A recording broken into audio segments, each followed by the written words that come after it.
everyone! So for today, alas 5 pa lang is nakagising na kami and nagluluto kami ngayon ng pagkain kasi today is Shad. So maaga talaga kami nagprepare and aalis kasi si Mukesh Kaka ng alas 9 ng umaga. So kailangan namin maghanda before siya umalis and kailangan namin mag-prepare ng lunchbox para sa kanya and pakainin siya. So papakita ko sa inyo ngayon yung niluluto natin and sasabihin ko sa inyo kung bakit nila ginagawa ito. So right over here, nagluluto tayo ng galoda bataka. So patapos na yan since kanina pa nakalagay.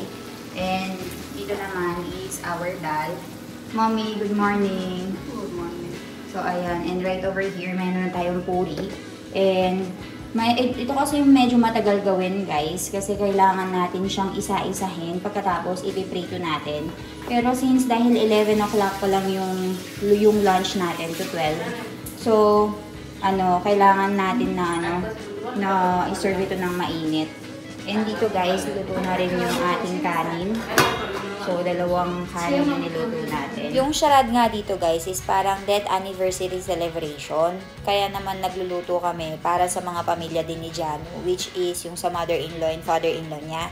And 9:30 kasi, aalis na yung father-in-law niya. So, kailangan namin matapos before 9:30.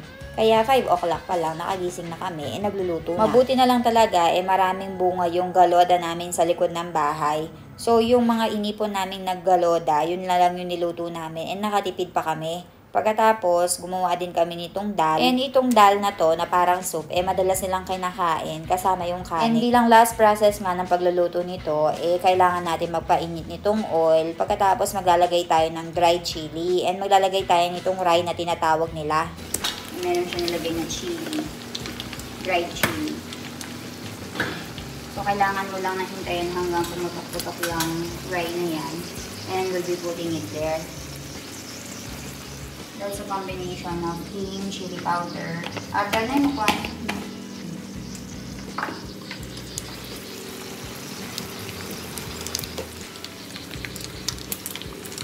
So, yan yung kinakain natin kasama ng rice gas soup.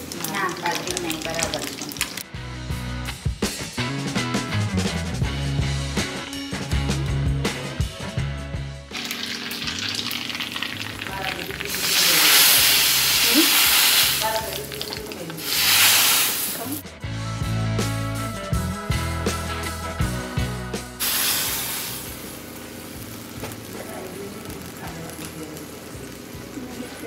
So guys, dahil nga charad ngayon, kailangan natin magbigay ng dal, bat, and iba't ibang mga masala.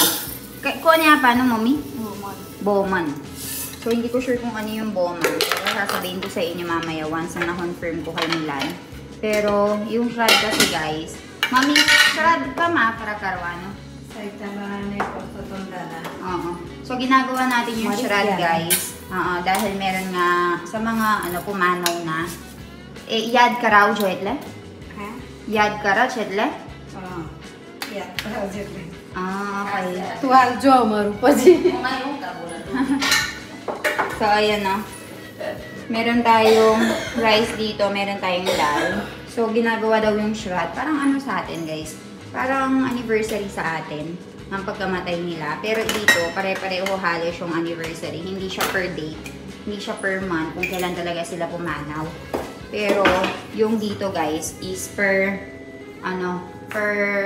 date. Meron parang doon sa calendar nila, meron silang specific na date na nilaan para mag-celebrate ng anniversary ng mga pumanaw nila. So, ay meron din tayong lalagay na til. Meron tayong ibibigay na til sa kanila or oil. So, dito natin nilalagay dito sa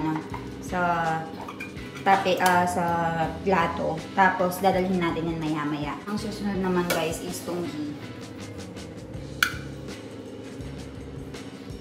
Boman etle swami, mami. Kailangan dirbeswa. Okay. So, parang ganun siya. So, yun. So, kailangan din natin magbigay nitong sugar tea. Ayan Ayan, tea naman yan. So, yung swami nan guys is pag hahalo-haloin niya yan mga yan. Kasi maraming tao yung nagluluto ngayon for Shrad. So, iniipon-ipon niya yan. Pero yan, parang dinodonate natin siya sa God. donation ke ba? Hen mami. Ipela bagwa na pano kon boman ba karawan. So it's like donation. So this one is chai masala, this one is tea, and there will be sugar also. And this is sugar. Kompleto. So ayan, lalagay natin itong turmeric powder. Ahot siya. Paisapan, boman. So maglalagay din tayo ng pera, pachichili powder, and ahot siya, garam masala. Ayan, iba't ibang mga spices yung nilalagay natin dyan, guys. Yung chili powder.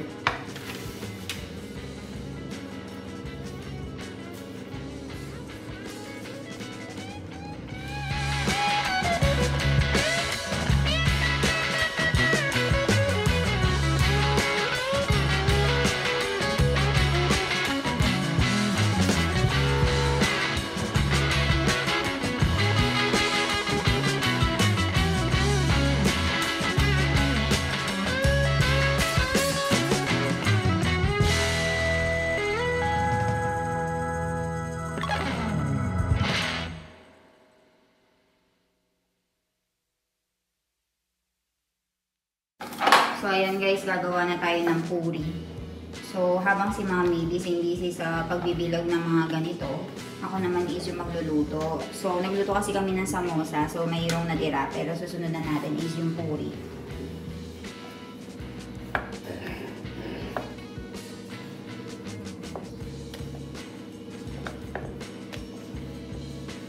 Finish everything guys.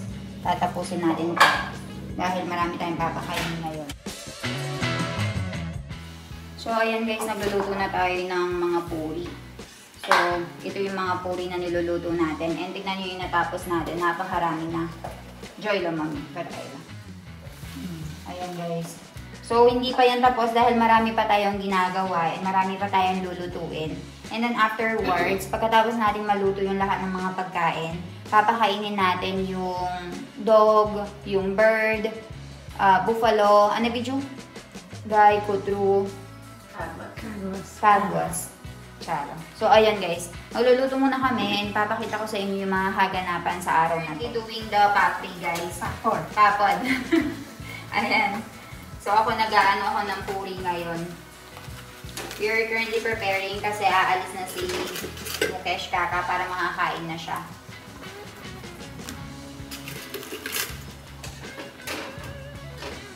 So, ayan guys, tapos na yung mga puri natin. So, nalmasi! Jay, Sam naman kencho.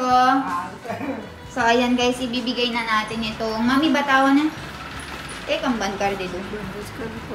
So, ayan, ibibigay na natin yung Anam Suche Tari. Tari. So, ibibigay na natin itong tari with different vegetables. Ayan, may potato tayo, may galoda. Ayan, may mga bat, sak, dal and rice, ghee. Auche. Ghee pelutin. Ghee and oil. This one is sugar and different masala. Chalo. Guys, 8 o'clock na and tapos na nga kaming magluto. So, maliligo na ako ulit kasi nakaligo na ako kaninang umaga. And ibibigay na natin itong tari dun sa swami nila dito. So, ayun, papunta na kami ngayon sa temple, guys. And tuwing anniversary ng mga pumanaw nila, ganito yung ginagawa ng mga Indiano. So, ayan, hindi pala kami pupunta sa temple. Pupunta pala kami dun sa bahay ng Boman or yung Swami. Inibibigay natin ito. Medyo kakaiba nga yung pagsa-celebrate nila ng death anniversary dito sa India. And actually, hindi na ito yung first time na nakita ko to. And last year din, nagganito kami. So, ginagawa lang natin siya ulit.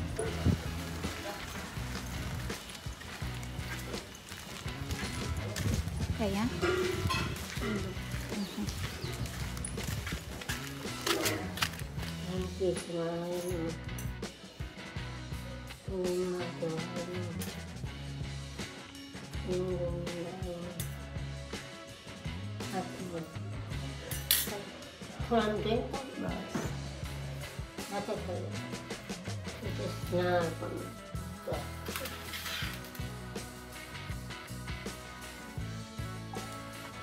So, nilalagay mo nila yung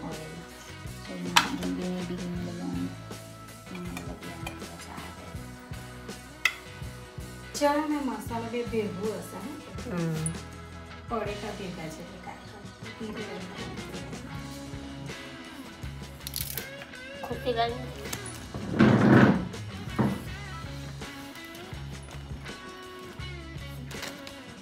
चोखा बासमतीचे ना ते हम्म. त्याचं अलग भरते.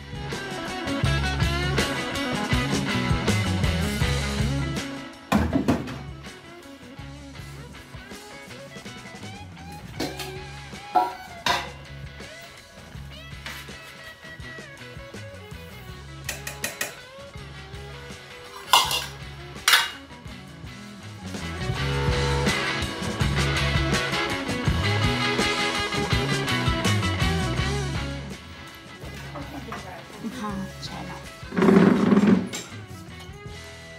Lovely, no? So, ayan guys. So, ngayon ko lang napag-alaman na yung palang binigyan namin ng mga items, wala na pala yung asawa niya, and binibigay pala yung mga items na yon sa cast ng mga Brahmin. So, if Brahmin ka, dito sa lugar namin, dalawa lang daw yung Brahmin, isang lalaki and isang babae. So, yung babae na yon, dahil wala na nga yung asawa niya, yung mga tao, isa kanya magbibigay ng mga ano, option mo naman kung kanino mo ibibigay. Pero dahil nga naawa sila sa kanya, and wala na siyang asawa, so kapag naimbak lahat yung mga pinamigay sa kanya, 'di ba? It matters, it makes a difference kasi yung mga inimbak niyang yun, magagamit niya for the rest of the year. Matagal niyang makakain. So yung mga tao ngayon, instead na dun sa lalaki nagbibigay, dun sa Brahmin na yun nagbibigay, dun sa isang babae. So ayun lang, yun pala yung napag-alaman ko. Now it's time for us to feed the animals, guys. Yung mga sinasabi ni mother-in-law kanina na papakainin natin. So ayan yung puri, ayan yung pagkain natin ngayon, which is puri, galoda, rice, and dal. Meron din tayong samosa dito, guys. Ayan, papakainin din natin sila ng samosa. So, ganyan. Milan, why is it important that the boys are the one who will feed the animals? Boys. Then, Son or father. yes. Son or father? Son or grandchildren. Ah, okay. Son or grandchildren then are the one who will feed. Okay. So like this is the day when they died. So So we are giving food to the to them. Mm-mm. crow, Mm-mm. then cow, Cow, dog, and dog. Tron. Tron was to siya. But I actually don't know why we are giving. Maybe to feed them, to send the food to them. Probably like that. So, ayan, labas tayo, guys. Where can we find the crow? You just have to go and throw it. You just have to put in a higher place. And then they will eat it accordingly. Birds will eat. Uh-uh. And then you can give it to cow. Uh-uh. Then you can put places where dog usually eat. Eat. Okay. That's what we'll do. Oh, there's cow already. Milan, feed the cow. So, ayan guys, we'll be throwing it. But we have 6 pieces. Because it's Dada and Ba. No, I don't know why there is 6. Oh. But I will give small portion to birds. Uh-uh. Small to cow. Uh-uh. And then small to dogs. Uh. And then you just have to kagwas. Kagwas. Harchalo. Kagwas. Ah, okay. Now we'll feed the cow. What do you mean by kagwas? It's just a word. Kag means crow. Kagwas, crow. What do you say here now? Nothing? Instead of kagwas, you say kagwas. Kawas. You're laughing me or what? Put it Nietzsche. No, put it Nietzsche here. Put Nietzsche mo kido. Nietzsche mo kido ne, abajo.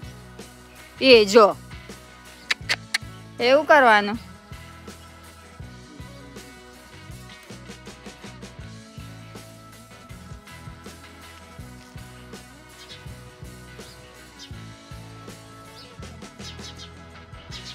Bus. And then dog. Put this thing. Here. Dogs. For the dogs to eat.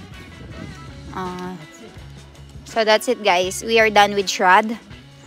And then after some time, magkakain na tayo for lunch. Since nakaligo na ako kanina guys and napawisan, so maliligo ako ulit.